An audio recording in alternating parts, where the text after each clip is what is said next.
When it comes to pricing your product on Amazon or any of the other marketplaces, you have to keep in mind that people come to these marketplaces looking for deals and low prices.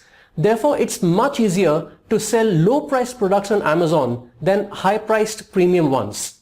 Sure, you can potentially sell premium products if you already have a strong brand outside of Amazon and customers can see a perceived product differentiation versus your competitors. But generally speaking, selling on Amazon or any of the other marketplaces is a high volume, low price game.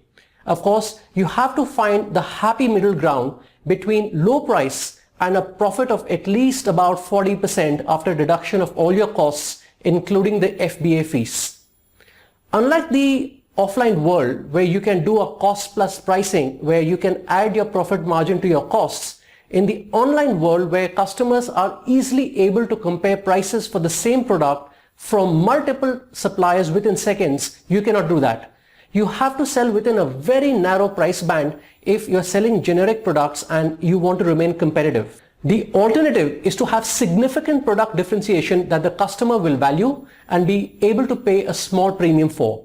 As an example, if you are in the generic car window shades market, where everyone is selling black shades within a narrow price band, you could sell color shades or shades with graphics for a slight premium. So you must start out by identifying half a dozen of your competitors and seeing what are they selling their products for. Let's take a look at a live example. When it comes to buying online, consumer psychology is that everybody is looking for the lowest price. People are looking for deals. And that's how pricing happens on Amazon or any of the other marketplaces. So if you look at the pricing here, the price for these generic window shades is a claimed MRP of 500, but your actual sale price or the price at which the customer buys it is 134 rupees, therefore saving 73%. Now, this is the price that you have set. And this actually is nothing more than a marketing gimmick. And this is a price that is also set by you. The aim is to show the customer that the customer is actually benefiting from a steep discount. The second thing is when it comes to setting the actual price at which you sell, you also have to look at the price that the competitors are selling at. So let's just scroll down and you'll see here that this product was selling at 134 rupees and the other sellers are selling it at more or less the same price. You know, there's a very limited price band in which all these sellers operate.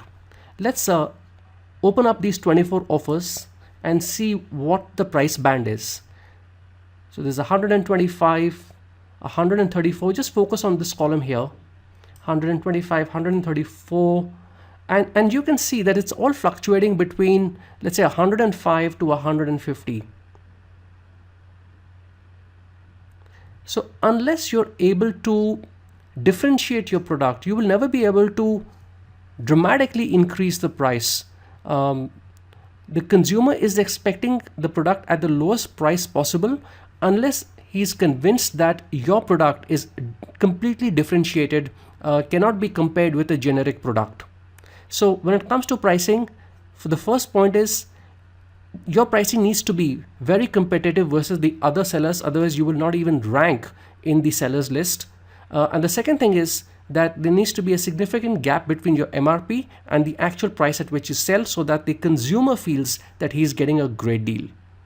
You will also need to identify your MRP or maximum retail price and your actual sale price. The actual sale price is what we have been talking about so far. The MRP is nothing but a marketing gimmick, and the difference between the MRP and the sale price gives the customer the feeling that he's getting a great deal on the product and makes him positively inclined to buy it. To wrap up, marketplaces like Amazon are portals where people come to get good deals. This means that it's easier to sell low price products or heavily discountable products. Set your price to get at least 40% after all costs and FBA fees. And third, identify your MRP and sale price. You'll need them both when you go to list your product on Amazon.